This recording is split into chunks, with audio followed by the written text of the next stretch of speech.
si hay o no alguna relación entre Salvatore y cualquier otra persona o tercero. Y esa verificación a lo largo de los 18 años que lleva Salvatore privado de la libertad se ha hecho no por una autoridad, sino por múltiples autoridades. Tan así es cierto que tiene en este momento una libertad a prueba.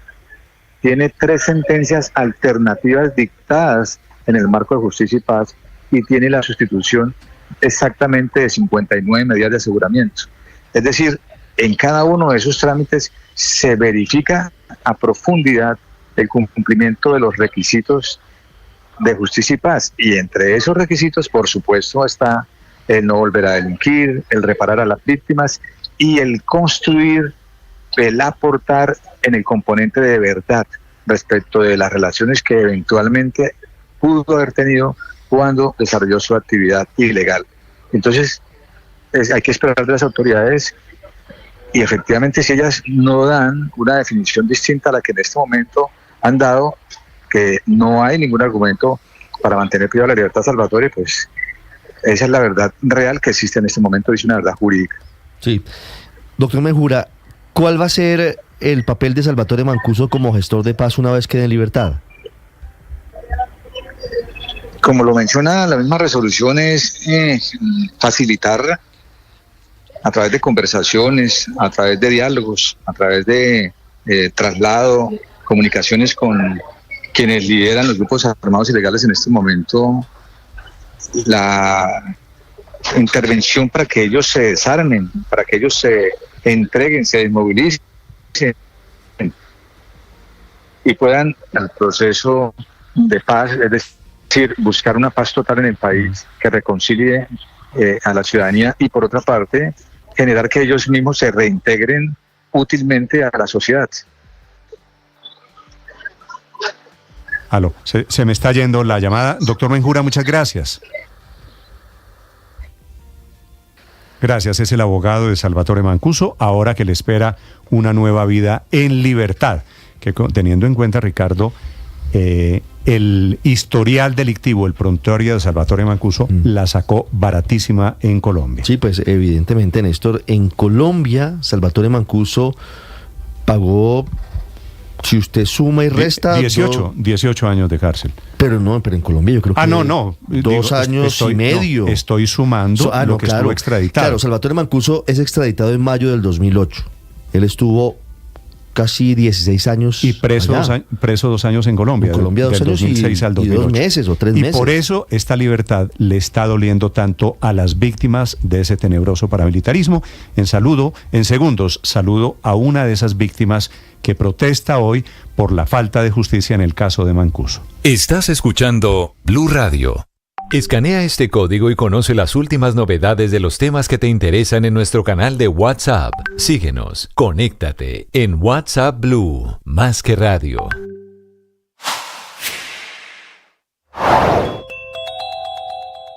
Hace 10 días empezó el nuevo modelo del sistema de salud para los maestros en el país y eso está saliendo muy mal. El cambio de modelo fue una idea del gobierno, pero estuvo también aprobada por FECODE, ese petrista sindicato de maestros cuyo presidente ahora brilla por su ausencia en medio de la crisis. Eso no está saliendo bien y eso que es el experimento de la reforma a la salud de todos los colombianos. Reforma que a propósito anuncia el gobierno va a radicar la de 47 artículos, la que escribió el ministro Guillermo Alfonso Jaramillo. De los 47, 12 artículos ya están socializados con las EPS, por eso 6 de ellas aceptaron ser gestoras de salud y vida en la transición que depende de aprobar la nueva reforma que anticipa el presidente Petro va a llegar al Congreso con mensaje de urgencia en esta misma legislatura. Amanecerá y veremos porque la primera reforma a la salud se hundió en Senado y esta nueva reforma llega en épocas en las que el gobierno ha perdido fuerza, capital político en ese mismo Congreso.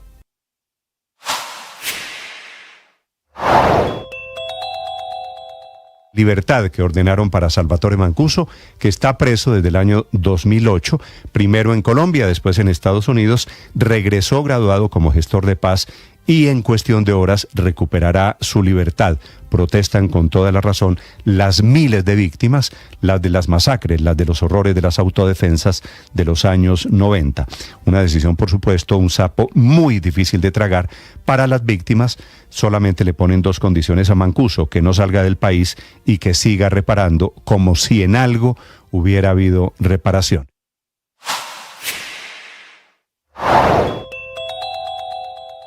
Atención, fue asesinado en Tibú, en el Catatumbo norte santandereano, un hombre del abuso del sindicato de Ecopetrol, muy activista en temas ambientales y en temas políticos. Las 9 de la mañana, 6 minutos en Mañanas Blue. Vargas Sarabia fue asesinado la noche anterior en el municipio de Tibú, en la subregión del Catatumbo, cuando se desplazaba en su motocicleta y, según las autoridades, salía desde un gimnasio de esa población de norte de Santander. Este ingeniero John Harry era activista de la Unión Sindical Obrera del Abuso, era ingeniero y trabajaba para Ecopetrol. De acuerdo a lo que mencionan las autoridades, no se conoce de momento que haya tenido amenazas, y es un asesinato que ocurre en una zona en donde hay influencia de la guerrilla del ELN y también presencia de las disidencias del Frente 33 de las FARC. Y recordemos que precisamente la Defensoría del Pueblo, para esta población en especial... Hace algo más de 20 años, Eudaldo Díaz, que era alcalde del Roble en Sucre, le dijo al presidente de la época, Álvaro Uribe: me van a matar. Y lo mataron los paramilitares, aliados con políticos allí de Sucre, el principal Salvador Arana. Por eso el caso de Eudaldo Díaz es uno de los grandes símbolos de los horrores del paramilitarismo, de todos los horrores. La alianza con políticos inescrupulosos, la utilización, la instrumentalización de la política en ese propósito mismo del paramilitarismo. Y por eso, 20 y tantos años después, su hijo Juan David Díaz protesta por lo que está pasando hoy con el determinador de ese crimen, con el autor de ese crimen, que es Salvatore Mancuso. Juan David, buenos días.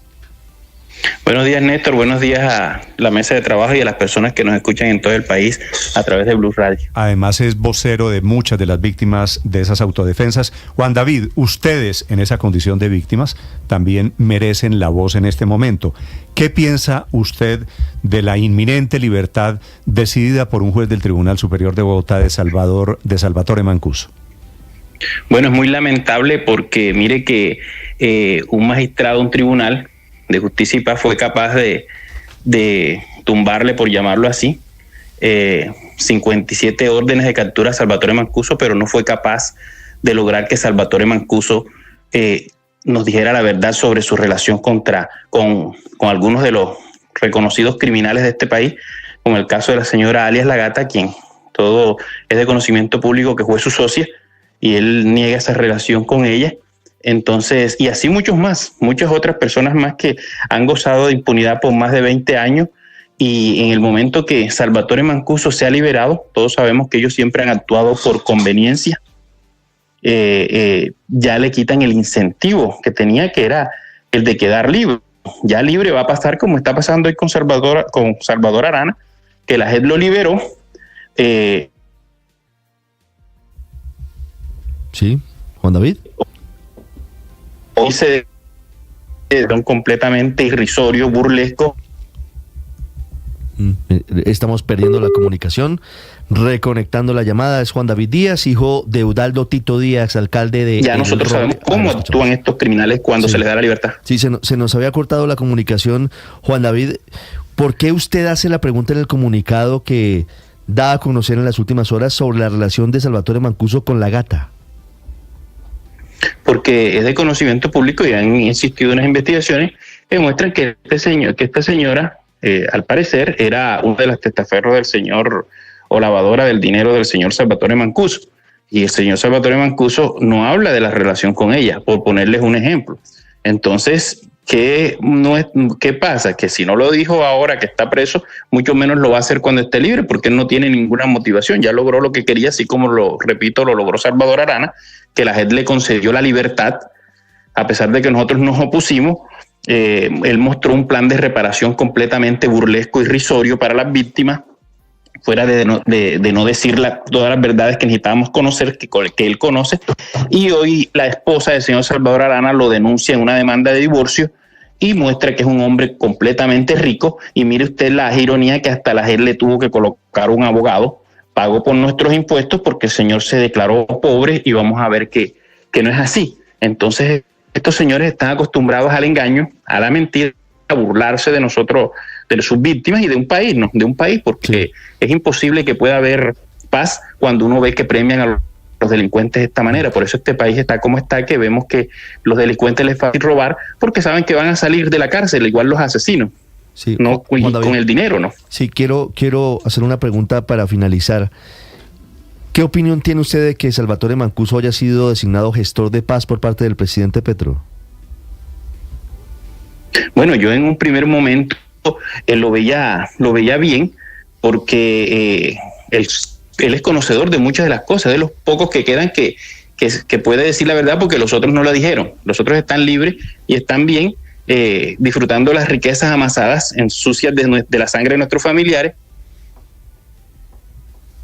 Que llega a Colombia, no había pisado el suelo colombiano, ya le estaban salieron desesperados a entregarle la libertad. Yo creo que a Salvatore Mancuso no había que asesinarlo como supuestamente pretende, sino simplemente librarlo, y con eso lo callan. Escuchan ustedes a Juan David Díaz, que es el hijo del célebre, desafortunadamente, tristemente célebre, Eudaldo Díaz, el alcalde del Roble, que fue asesinado por Mancuso y por los parapolíticos de la época. Juan David, un gusto saludarlo, gracias. Gracias a ti, Néstor, muy amable, y Dios los bendiga. 9:12 en Mañanas Blue. Estás escuchando Blue Radio. Yo estoy feliz de estar con ustedes a esta hora, de entrar a esta comunidad y de encontrarlos a ustedes. Me fascina que ustedes nos estén viendo y que sepan que nosotros damos la mejor información, opinamos con criterio, con responsabilidad, desde nuestras opciones de vida. Gracias por estar allí, gracias a todos los que nos ven, gracias a aquellos que no comentan, gracias a los que comentan también.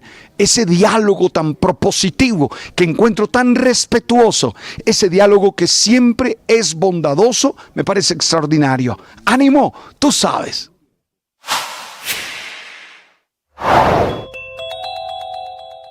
A esta crisis en la Universidad Nacional anuncia anoche tarde desde Pereira el presidente Petro una intervención.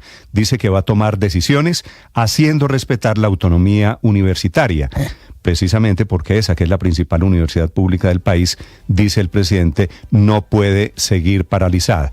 El riesgo y la posibilidad es que sea una intervención de urgencia, una cumbre del Consejo Superior Directivo de la universidad, el mismo que eligió al profesor Ismael Peña como su rector hace un mes, y que ahora, liderado por la ministra de Educación, podría echar para atrás la decisión. Lo de Peña fue una decisión tomada autónomamente por ese Consejo Directivo que ahora el gobierno intenta revocar.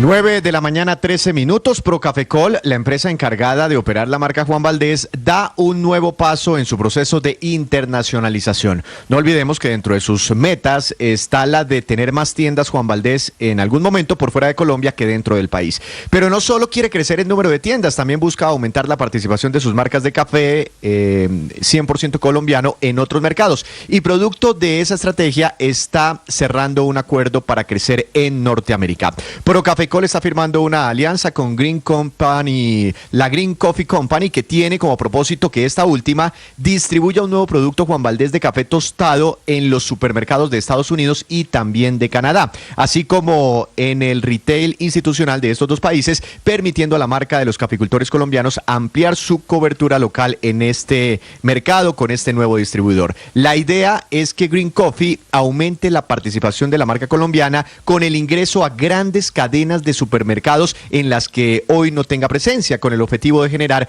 un crecimiento exponencial en consumo masivo en los Estados Unidos. Y dentro de las metas que ya se fijaron con esta alianza, la compañía colombiana estima tener ventas de $100 millones al año 2030 y capturar alrededor de un 25% de participación para las ventas de café colombiano en los Estados Unidos.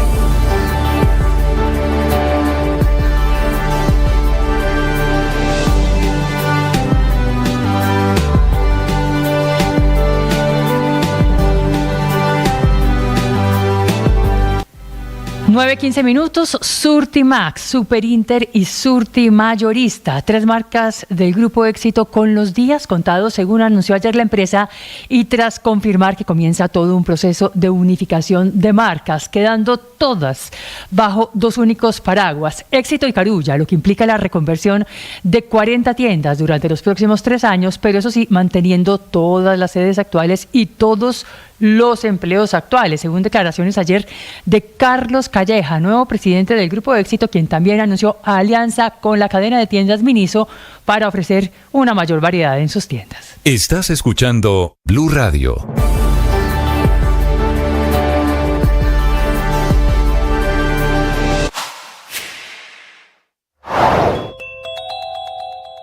El presidente Petro le respondió también anoche en su gira al final por el eje cafetero a todos los muchos profesores que se están quejando por el nuevo modelo de salud administrado ahora por el FOMAG y por Fiduprevisora. Entender Dey Vázquez, que era la primera esposa de Nicolás Petro, que es su testimonio el que prendió todo el gran escándalo de corrupción, el primero del gobierno del presidente Petro. Esta mañana lo está disculpando, está diciendo que todo fue a sus espaldas. Sí, señor. O sea, sacando Dey Vázquez del panorama de que el presidente Petro no tiene nada que ver en lo de su hijo, en lo de Nicolásito. Sí. Resulta muy llamativo, Néstor, que ella ha sido prácticamente la persona que ha empezado a prever los escándalos, es la que anticipa por dónde vienen los próximos escándalos del gobierno. Anticipó. En diciembre estaba hablando anunciando de riesgo, lo de la gestión de riesgo que pasó. Y ahora dijo que ojo con Colombia, compra eficiente. Yo no sé qué pase allá. Pero la verdad es que Dey Vázquez sabe muchas cosas y sabrá por qué está diciendo lo del presidente Petro esta mañana. Mire, se suma Dey Vázquez a Olmedo López. Day o Dey. Daysuris.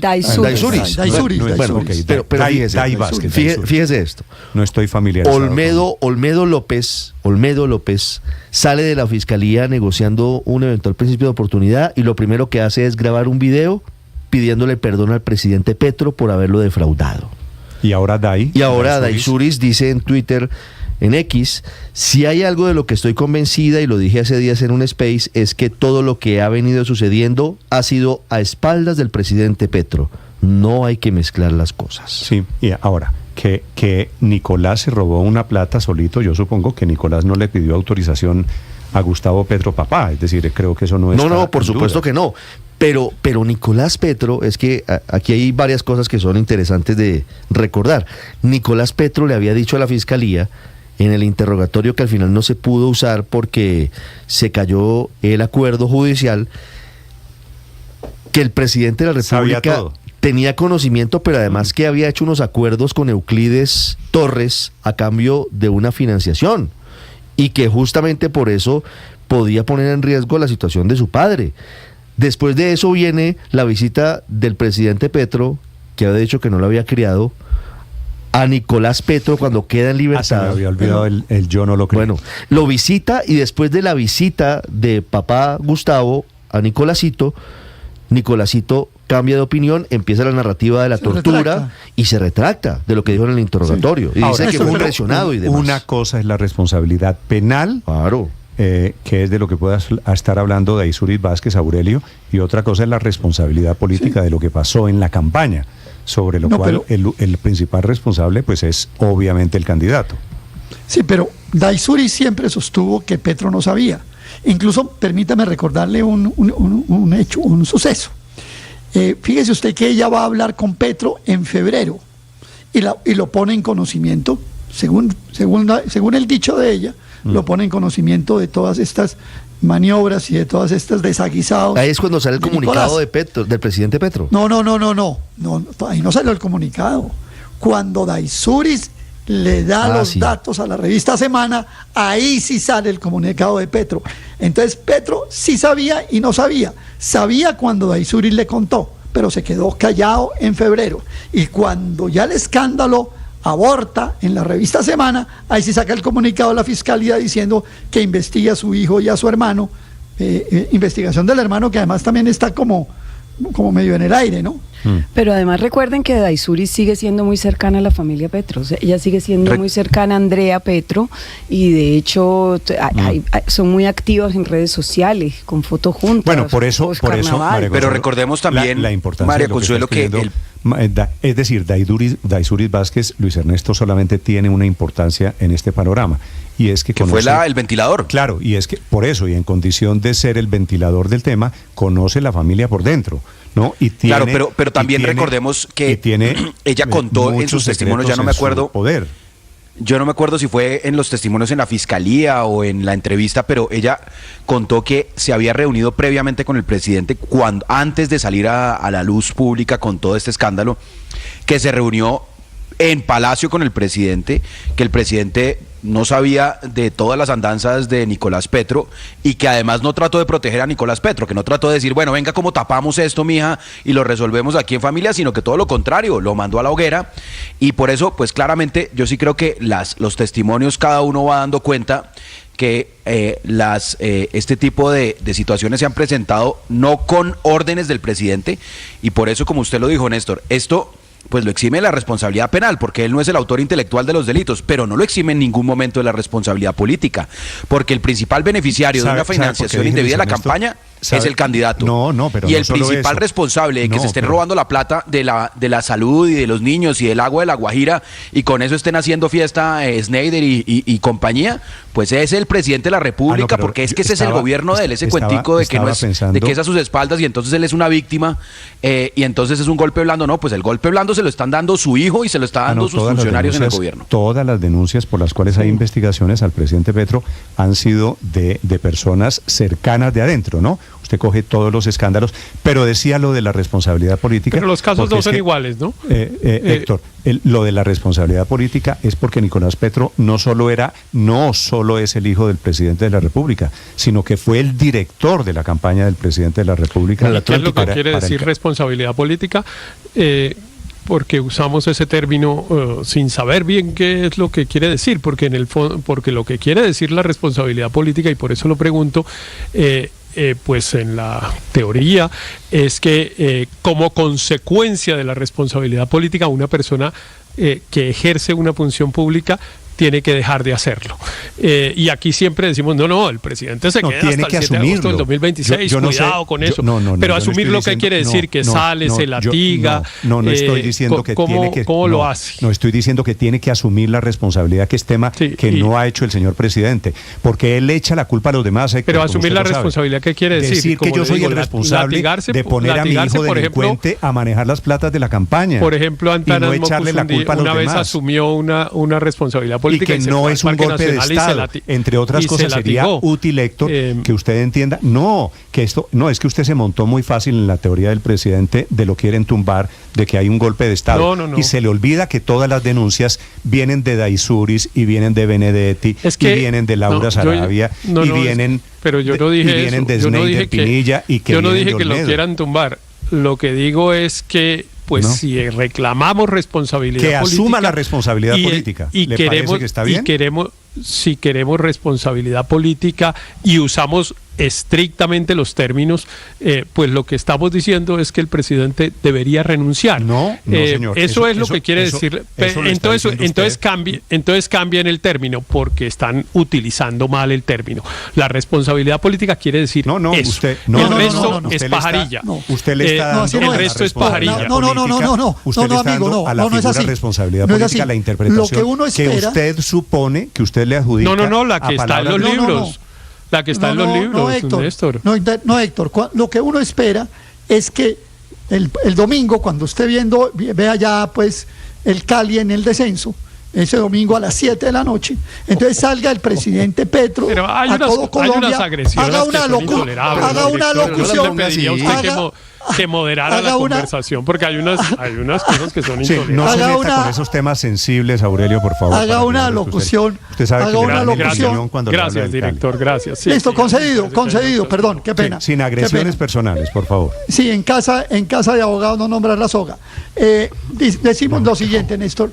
Yo sí aspiramos que a las 7 de la noche el presidente Petro suspenda todos los canales de televisión, como así diga, yo asumo la responsabilidad política de estos 16 escándalos que registró el colombiano registró 15, le faltó uno, le faltó el 16. Entonces diga, yo asumo la responsabilidad política, soy culpable de esto y vamos a enmendar, vamos a corregir. Aurelio, eso lo hace grande, eso lo hace grande. Lo que no lo hace grande, por ejemplo, lo hizo con el nombramiento de Olmedo.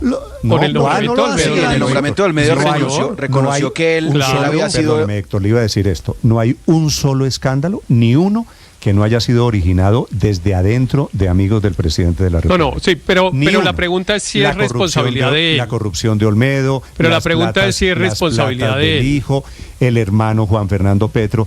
Lo único pero la pregunta es si es responsabilidad de él, Néstor. Abandonar la tesis del golpe de Estado, porque equivaldría a decir... a mí me quieren tumbar mis amigos, que es una cosa que no ha pasado Olmedo nunca. Él sí lo crió. Pero no hay duda de que la responsabilidad política por el nombramiento de un tipo como Olmedo López, claro que es de... En un trino de la manera como ustedes dicen. En un trino escondido, porque en la locución no fue capaz de asumirlo.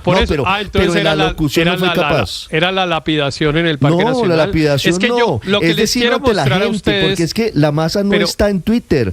Si él hace una locución para desviar la atención de los escándalos de corrupción en otros gobiernos, para diluir su responsabilidad en lo que pasa en gestión del riesgo, pues entonces obviamente llega a la conclusión de que él no es capaz de asumir que su responsabilidad está en asumir, en haber nombrado a Olmedo López como director de la unidad para la gestión de riesgo. Es una cosa inocua, eso está reclamando responsabilidad política, es inocuo. No, cuando yo digo que el presidente no tiene responsabilidad penal, pero debería asumir la política, lo que en realidad estoy diciendo, en algún momento el presidente Petro debía abandonar la tesis de que aquí hay una conspiración en su contra, de que aquí hay un golpe de Estado. La responsabilidad penal es como dice Héctor, de los demás. Déjeme decir una frasecita, Luis Ernesto. Favor. Es que mire, la responsabilidad política quiere decir dos cosas. Uno, que una persona que ejerce una función pública pierde la confianza. ¿La confianza de quién? De otras instituciones o de los ciudadanos que se la otorgamos para que fuera presidente de la República. No, al contrario, asumir la responsabilidad política sería un acto de grandeza. Y por lo tanto, quien determina la responsabilidad... Quien determina la responsabilidad política. Pero no puede ser que si yo me equivoco, Héctor, y contrato a un periodista corrupto, yo digo, no, es que me lo contrató mi competencia que me quiere tumbar. Pero Néstor, quien determina la responsabilidad política entonces es quien otorgó la confianza. Y por lo tanto, los ciudadanos pues somos los que escogemos si perdimos la confianza en el presidente Petro o no, como consecuencia de todo. Héctor, esto sí es una acrobacia argumentativa. No es él el que lo dice. La responsabilidad política es asumir que cuando uno gobierna, lo bueno y lo malo que pasa en el gobierno de uno... Es que hay unas imprecisiones en los términos muy grandes. Héctor, es como si uno le dice, asuma la responsabilidad jurídica. No, la responsabilidad jurídica se la da un juez. Un juez, por ejemplo, el que dice, usted cometió el delito. Pero Héctor, mire, y en el caso de la responsabilidad política, somos los ciudadanos que fuimos los que otorgamos la confianza. Entonces, cada uno toma la decisión. No, esto... Realmente la responsabilidad política no quiere decir nada de lo que acaba de decir Héctor. No es ni que le toque renunciar necesariamente, porque no todas las situaciones donde se asume responsabilidad implica que haya que apartarse del cargo, pero tampoco hay que decir que la responsabilidad política no es de el político o el gobernante, sino ahora de los ciudadanos. Y la pueden reclamar cada 4 años. No, en una buena democracia, en una sana democracia, cuando uno gobernando, y aquí varios de la mesa hemos gobernado, se equivoca, pues pone la cara, reconoce que la embarró, algo salió mal. A mí me tocó hacerlo como secretario de gobierno en algunas de las movilizaciones, reconocer que se habían salido de control unos operativos de la fuerza pública, y había que poner la cara, no había que salir a decir, no, esto es culpa del cielo, no había que poner la cara. Y yo creo que... para sacarse el San Benito de que lo quieren tumbar, eso no es cierto. Al presidente de la República no lo quieren tumbar. Es el presidente de la República Hay un par de loquitos que sí lo quieren tumbar, por no reconocer la responsabilidad política, que se echa el cuentazo de que aquí están dando un golpe de Estado. Si el presidente, Héctor reconociera la responsabilidad política, seguramente sería un camino más cortico para evitarnos los escándalos y para evitarnos las discusiones estas tontas en las que nos metemos, de un presidente que se niega, que se adjudica las virtudes, pero no reconoce los defectos. No, miren, Néstor, no tiene la hay unas cosas política. interesantes porque es que quieren decir lo contrario de lo que uno quiere decir.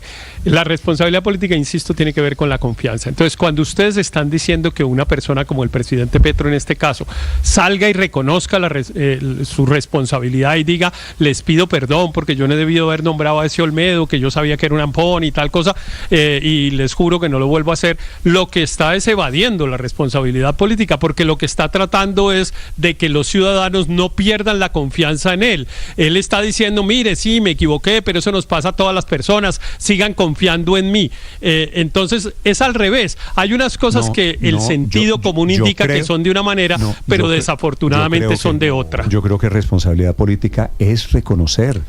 No, Néstor, es que mire, responsabilidad política puede tener muchos... Y reconocer un error es el primer paso después para adjudicarse una victoria política, que seguramente... No puede ser que reconocer un error entonces sea una forma de engañar a la gente para que lo exculpen, no, todo lo contrario. En ese sentido, en la argumentación de Héctor, eso sería un acto en el que la persona pide perdón por lo que hizo, es decir, asume una responsabilidad, lo entendemos de esa manera, es decir, cometió un error, no necesariamente está pidiendo que le vuelvan a tener la confianza, pero sí considera que debe hacerlo ante una confianza que defraudó, y yo no creo de ninguna manera que la única consecuencia de la responsabilidad política sea la renuncia de la persona, además porque hay diferentes grados de cosas y diferentes grados de hechos por los cuales se asume esa responsabilidad, y yo creo en particular, Néstor, que el presidente no ha asumido la responsabilidad por lo de Olmedo, que yo oí que por ahí estaban diciendo que el presidente ya asumió la responsabilidad. Por el contrario, me parece que la evadió, porque si yo entiendo bien, lo que el presidente dijo fue que él había nombrado a Olmedo López, que lo había conocido como un político de izquierda de Antioquia de toda la vida. Yo francamente no creo que esa sea la verdad. Yo creo que la razón por la que nombraron a Olmedo López, y eso seguramente va a aparecer cuando estas investigaciones vayan más allá, es porque se volvió ficha, sin importar si tuvo pasado de izquierda o no, se volvió ficha de unas mafias corruptas politiqueras de Antioquia, que son las que le dieron al presidente Petro el resultado que tuvo en Antioquia, que fue muy superior a cualquier otro resultado anterior de la izquierda, y que pues a cambio de eso tuvo que nombrarle su gente en varias entidades. Sospecho que el presidente no va a asumir eso que estamos llamando esta mañana responsabilidad política, ni siquiera con el trino de Daisuris Vázquez de esta mañana, 9 de la mañana, 32 minutos. De Olmedo López, que fue su principal persona natural contribuyente a su campaña presidencial del 2018. Y nos lo vino a sacar con un trinito por allá, por debajo de la mesa. Hay una columna hoy en El Espectador de Cristina Carrizosa sobre responsabilidad política, se la recomiendo, Héctor, y dice, por lo menos tiene que responder por su falta de cuidado, de ser negligente en la vigilancia de sus subalternos. Sí, subalternos que despachaban en la oficina del lado, en la Casa Nariño. Así. Es que lleva 2 años gobernando y sigue diciendo que todo viene de afuera. No, pero además... Ninguna decisión es asumida por él. Dice el presidente, por ejemplo, en la locución, que a él le desobedecieron porque él nunca dijo que la manera de solucionar el problema del agua en La Guajira era con carrotanques. Número 1. Número 2, dice el presidente que le han desobedecido en la manera en la que gestión de riesgo maneja Caregato. Sí. ¿En serio? Bueno, 2 años después. 9 de la mañana, 33 minutos. Quien quiera hablar de responsabilidad política, ahí está el trino de Daisuris Vázquez, que era la ex nuera. Sí, ex nuera del presidente Gustavo Petro, esta mañana liberándolo de la responsabilidad, digo, la penal, no necesariamente la política. Álvaro, señor. El problema es que la falta de responsabilidad no está solo de ese lado, sino en el de las acusaciones. Muchas de las acusaciones de financiación, uno dice que por narcotráfico, por violación de topes, ahora porque se supone que está comprando el Congreso para la reforma, son acusaciones que no están probadas y que implican el retiro del cargo del presidente. Por eso es que el presidente dice, me quieren tumbar, porque eso no está probado.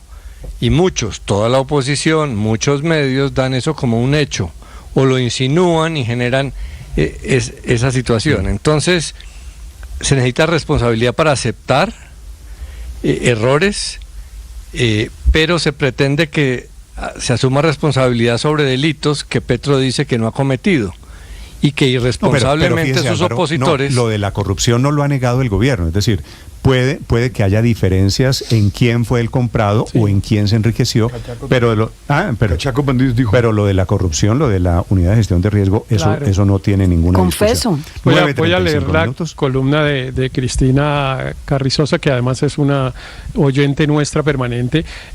No la he leído, pero yo insisto, mire, hay unos términos que usamos en la vida cotidiana, como ese de que asuma la responsabilidad política, que normalmente cuando las usamos tiene un sentido contrario al que realmente tienen, y eso es lo que yo quiero llamar la atención aquí. La responsabilidad política sí es en la teoría política y en el derecho constitucional una manera de obligar a una persona que ejerce una función pública a que la deje de ejercer.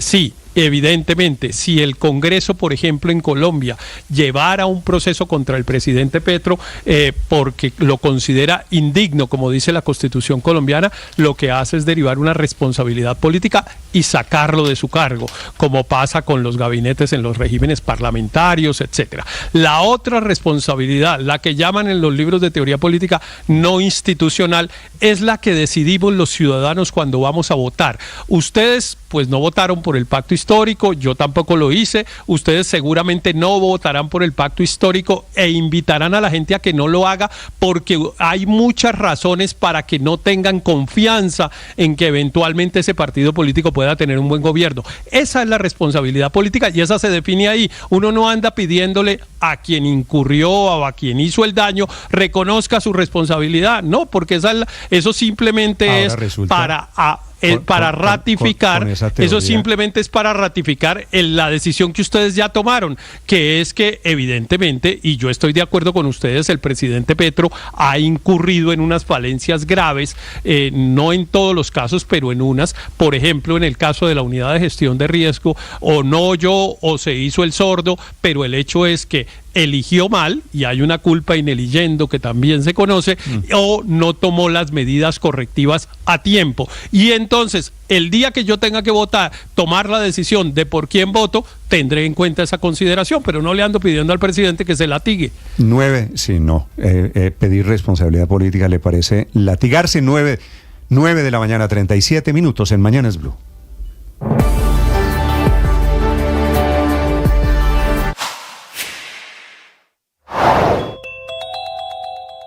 El presidente Petro le respondió también anoche en su gira al final por el eje cafetero a todos los muchos profesores que se están quejando por el nuevo modelo de salud administrado ahora por el FOMAG y por Fiduprevisora.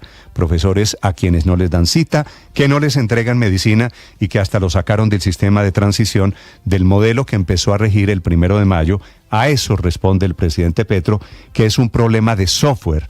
Y como ve una conspiración en todo, el señor presidente dice que ese software los llevó a los operadores del pasado, que es el que se está burlando del cambio que plantea el gobierno, sin reconocer que aquí hay un problema de una enorme improvisación que tiene al magisterio pues al borde literalmente de las lágrimas, porque no reciben tratamiento, no reciben médicos, no reciben medicinas.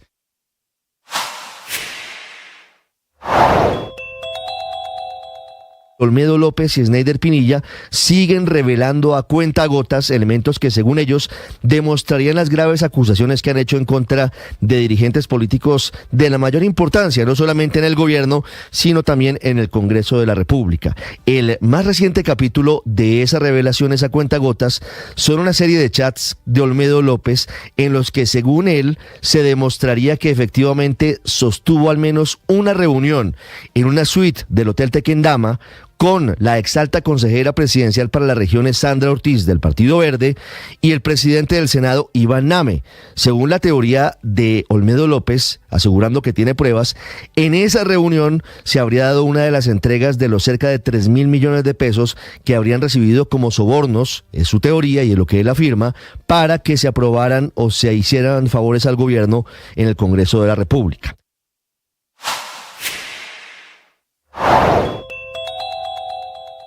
Hace 10 días empezó el nuevo modelo del sistema de salud para los maestros en el país y eso está saliendo muy mal. El cambio de modelo fue una idea del gobierno, pero estuvo también aprobada por FECODE, ese petrista sindicato de maestros cuyo presidente ahora brilla por su ausencia en medio de la crisis. Eso no está saliendo bien y eso que es el experimento de la reforma a la salud de todos los colombianos. Reforma que a propósito anuncia el gobierno va a radicar la de 47 artículos, la que escribió el ministro Guillermo Alfonso Jaramillo. De los 47, 12 artículos ya están socializados con las EPS, por eso 6 de ellas aceptaron ser gestoras de salud y vida en la transición que depende de aprobar la nueva reforma que anticipa el presidente Petro va a llegar al Congreso con mensaje de urgencia en esta misma legislatura. Amanecerá y veremos porque la primera reforma a la salud se hundió en Senado y esta nueva reforma llega en épocas en las que el gobierno ha perdido fuerza, capital político en ese mismo Congreso.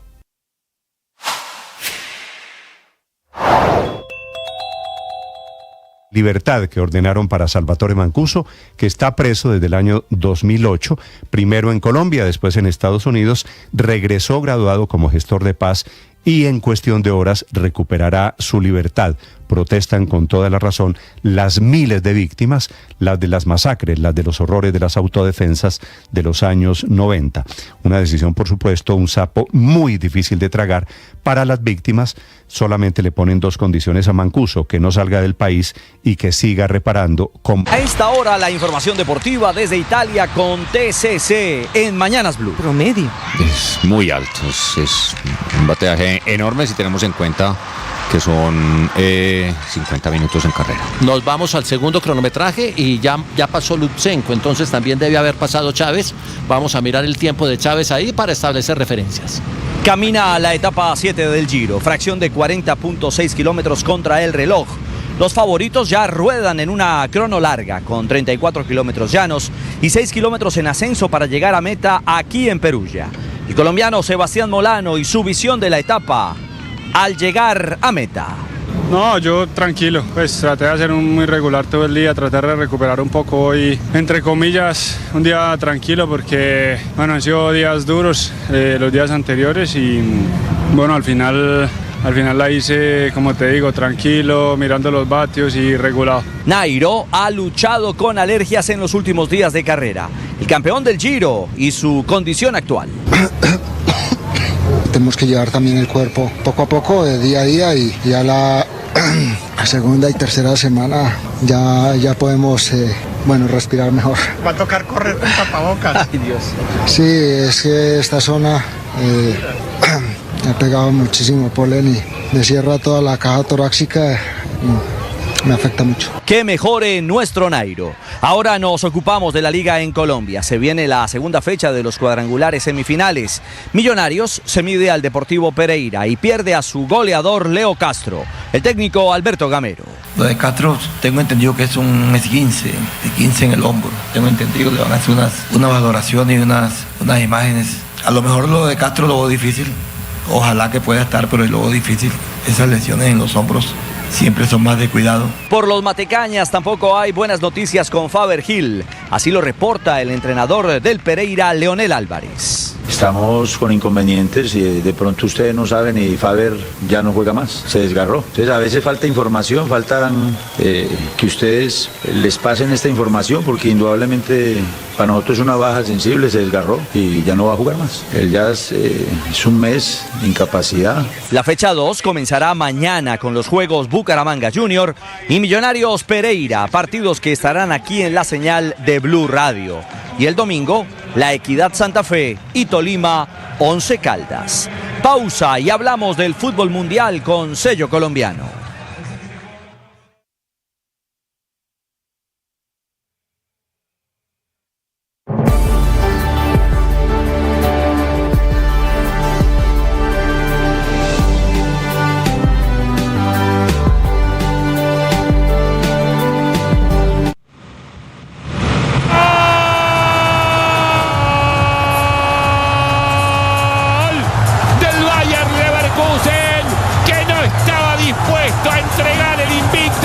Lo del Bayer Leverkusen es de locura. Invicto de 49 partidos, el más largo en la historia del fútbol europeo. Clasificación a la final de la Liga Europa y gran favorito ante el Atalanta de Italia. El técnico Xabi Alonso, el hombre de moda en el fútbol mundial. For sure, because it means that we are in the final.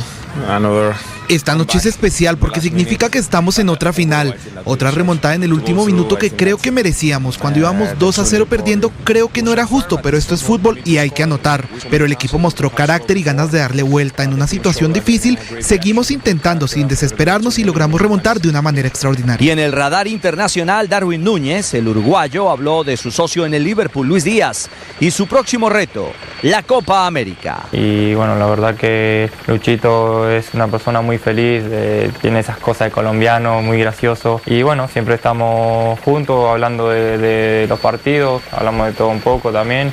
¿Hablan de la Copa América que se viene? Sí, claro, hablamos y decimos que cerca ya está la Copa América, pasa volando el tiempo y bueno, ya tenemos muchas ganas de estar ahí. Núñez jugará la Copa y quizás sea nueva cara del Barcelona de España para el segundo semestre de este 2024. Possession inside 6 minutes to go. Gafford rolling, Luka keeps. Doncic spin, fade away, it's gone. Emociones de la NBA, cestas como esta con el gran protagonismo de Luka Doncic, quien aportó 29 puntos para llevar a la victoria a los Mavericks de Dallas 119-110 frente a los Oklahoma City Thunder. Con la victoria, Dallas iguala a un triunfo la serie de esta conferencia en semifinales, la conferencia oeste del mejor baloncesto del mundo. Así cerramos la información deportiva en la ruta del Giro de Italia, que mañana, atentos, tendrá alta montaña y emociones para los escaladores colombianos. A esta hora, en Mañanas Blue. Estás escuchando Escanea este Blue código y Radio. suscríbete a nuestro canal de YouTube, @Blue Radio Co. Y disfruta y participa de la programación de Blue Radio. Blue Radio, le ponemos cara a la radio. Blue Radio, la alternativa. ¿Qué tiene que ver la elección del nuevo rector y la negligencia de las directivas con la situación de la Universidad Nacional?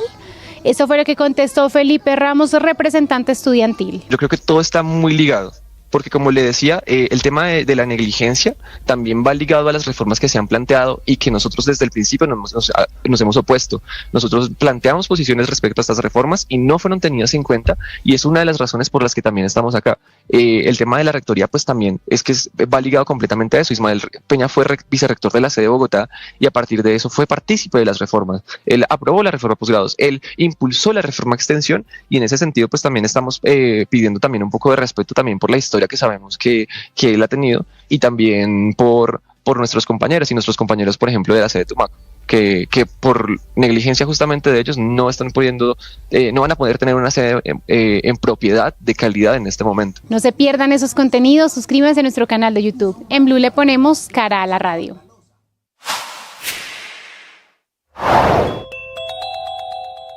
Atención, fue asesinado en Tibú, en el Catatumbo norte santandereano, un hombre del abuso del sindicato de Ecopetrol, muy activista en temas ambientales y en temas políticos. Se trata del ingeniero John Harry Vargas Sarabia. Fue asesinado la noche anterior en el municipio de Tibú, en la subregión del Catatumbo, cuando se desplazaba en su motocicleta y, según las autoridades, salía desde un gimnasio de esa población de norte de Santander. Este ingeniero John Harry era activista de la Unión Sindical Obrera del Abuso, era ingeniero y trabajaba para Ecopetrol. De acuerdo a lo que mencionan las autoridades, no se conoce de momento que haya tenido amenazas, y es un asesinato que ocurre en una zona en donde hay influencia de la guerrilla del ELN y también presencia de las disidencias del Frente 33 de las FARC. Y recordemos que precisamente la Defensoría del Pueblo, para esta población en especial, había emitido 2 alertas tempranas, la 050 en el 2020 y la 09 en 2023, en donde hablaba de la necesidad de proteger a líderes comunales, líderes sociales y líderes también de organizaciones sindicales. Perdido.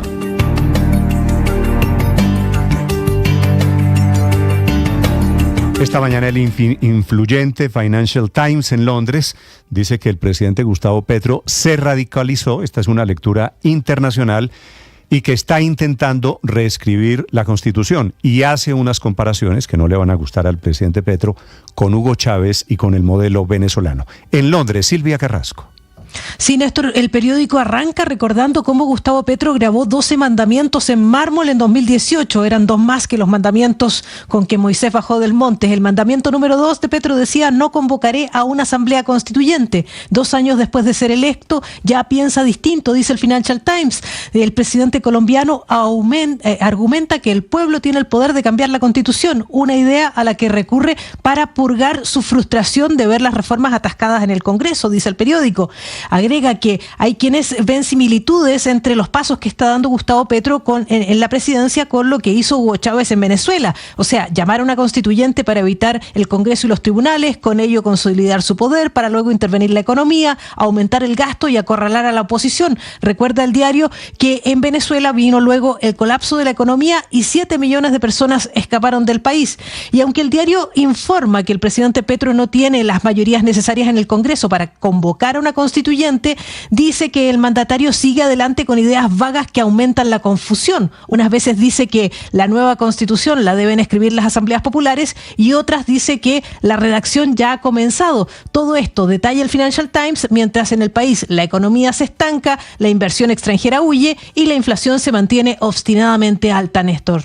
Gracias, Silvia. A propósito, el presidente Gustavo Petro ayer en el Eje Cafetero y esta mañana está en el Valle del Cauca, en donde en Buga, en Tuluá, va a seguir este recorrido en barriadas populares desde allí, desde el Valle del Cauca, muy activo esta mañana en redes sociales, hablando de Fiduprevisora, hablando del Metro de Bogotá y hablando de la guerra en el Medio Oriente. Andrés Carmona. Así es, Néstor, buenos días. Bastante movida ha sido la mañana del presidente Gustavo Petro en la red social X, su habitual medio de comunicación. Comencemos por esos señalamientos de la Fiduprevisora, ya que se refirió al disparo que recibió el carro en el que se movilizaba el presidente de la Fiduprevisora, Mauricio Marín Barbosa, en la madrugada del miércoles. Dice lo siguiente: las fuerzas se han tensionado en la medida que el cambio avanza. El disparo al carro del director de la Fiduprevisora muestra la reacción de las mafias que se habían tomado los dineros del magisterio. Así será en todos los escenarios de la corrupción. Han lanzado la amenaza, pero el gobierno no se detendrá. Señalando, tratando de relacionar estos disparos como una suerte de atentado en contra del presidente de la Fiduprevisora durante el cambio de modelo de salud del magisterio, aunque la policía ya ha señalado que se trató de un robo que salió mal, de un intento de robo que estaba en la madrugada de este miércoles y que no estaba relacionado con las labores que realiza Marín Barbosa en la Fiduprevisora. Otro de los trinos también relacionado con Bogotá tiene que ver con el metro, ya que se conoció una imagen que está circulando en redes sociales de lo que sería el render de cómo se vería el metro de Bogotá a la altura de la calle 53 en el sector de Chapinero. Dice el presidente Petro, insistiendo en su propuesta de soterranizar el trayecto del metro en la avenida Caracas, lo siguiente: la propuesta del gobierno nacional, posible técnica y jurídicamente y muchísimo más beneficiosa para la ciudadanía en ahorro de tiempos de viaje, no fue aceptada por el alcalde. Peor que este escenario es el de la calle 72, donde además se debe descender desde 20 metros de altura a 35 metros de profundidad para coger la estación del segundo tramo. Otro tema, por supuesto, hablando de todo, es la guerra del Medio Oriente. Dice: Netanyahu no detendrá el genocidio, lo cual implica una orden de detención internacional de la Corte Penal. El Consejo de Seguridad debe entrar a considerar el establecimiento de una fuerza de paz en el territorio de Gaza. Y cierra esa larga lista de trinos de esta mañana hablando de la Fiscalía, hablando de las anteriores fiscalías, porque dice: así se configuró una mafia en la Fiscalía que trató de encarcelarme con el entonces zar anticorrupción Gustavo Moreno y que encubrió la compra de votos en la campaña Duque, que financió el narcotráfico en 7 departamentos y que tuvo como objeto ganarme la presidencia en el 2018. Por supuesto, relacionando a Gustavo Moreno, actual abogado de Sneider Pinilla, ex subdirector de la Unidad de Gestión del Riesgo, quien está prendiendo este ventilador de este escándalo de corrupción. Y Néstor, le cierro porque usted está mencionando la agenda del presidente Petro. Por supuesto, va hoy a Consejo de Seguridad en en Tuluá, y en la tarde tendrá Asamblea Popular por la Paz y la Vida en las comunas 19 y 20 de Cali, en todo lo que ha sido esta agenda de gobierno del presidente, gobierno con el pueblo, tanto así que está compartiendo, retuiteando las imágenes de presidencia, de la cuenta de presidencia, en la que se ve saludando a los integrantes o a los asistentes ayer en el evento de Manizales, Néstor.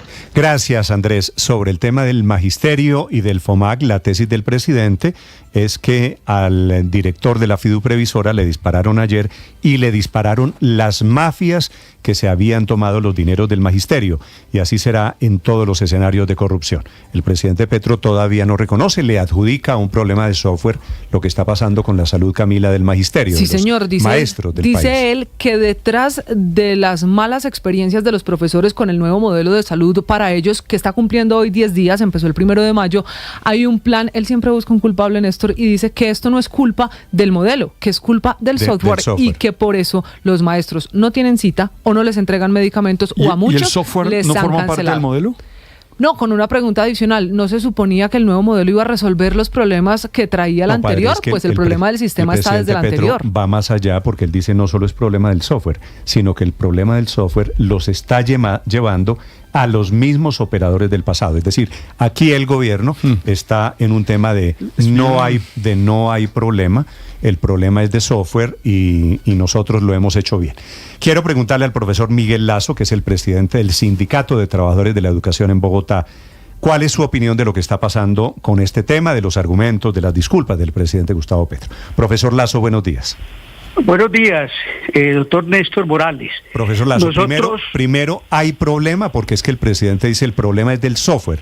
¿El problema ustedes que están padeciéndolo, lo ven como un problema de software? Nosotros creemos que independientemente del argumento del software, que es colateral, definitivamente existen rasgos que han generado esta situación de incertidumbre y zozobra. En primer lugar, doctor Morales y Radio Escucha, la falta de experiencia y capacitación específica del FOMAT en la gestión de servicios de la salud. Sabemos de antemano que la atención médica es un ámbito complejo y delicado que requiere conocimientos especializados para garantizar la calidad y eficacia de los tratamientos. La Ley 91 del 89, en su numeral segundo,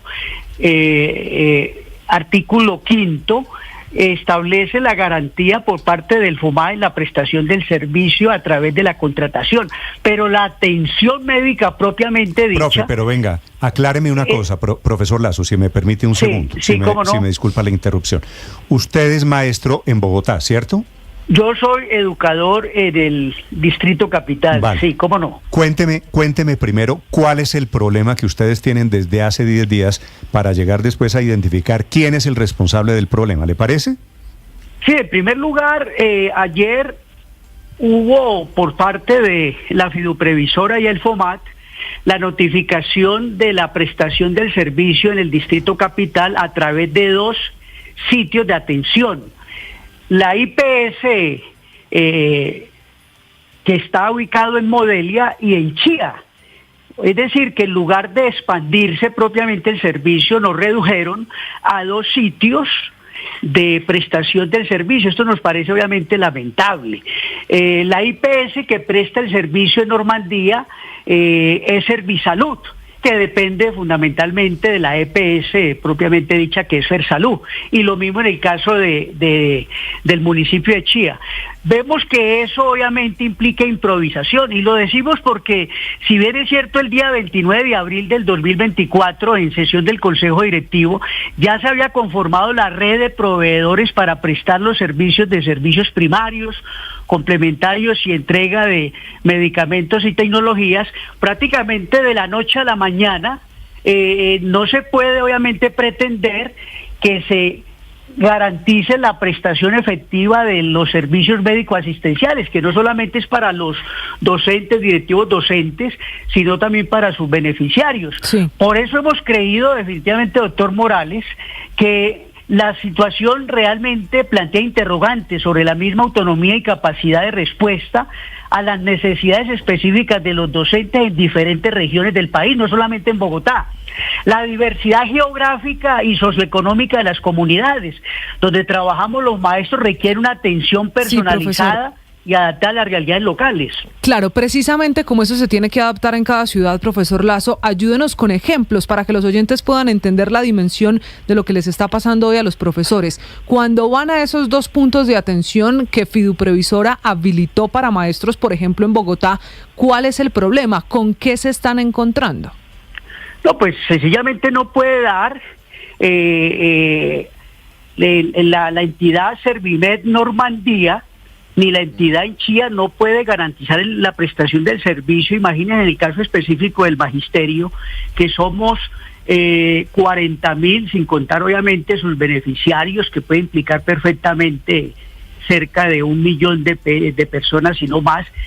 No puede garantizar esa cobertura, esa atención expedita, en la medida en que teníamos ya unos sitios circunscritos a través de Fersalud en Bogotá, pero hoy no se nos atiende.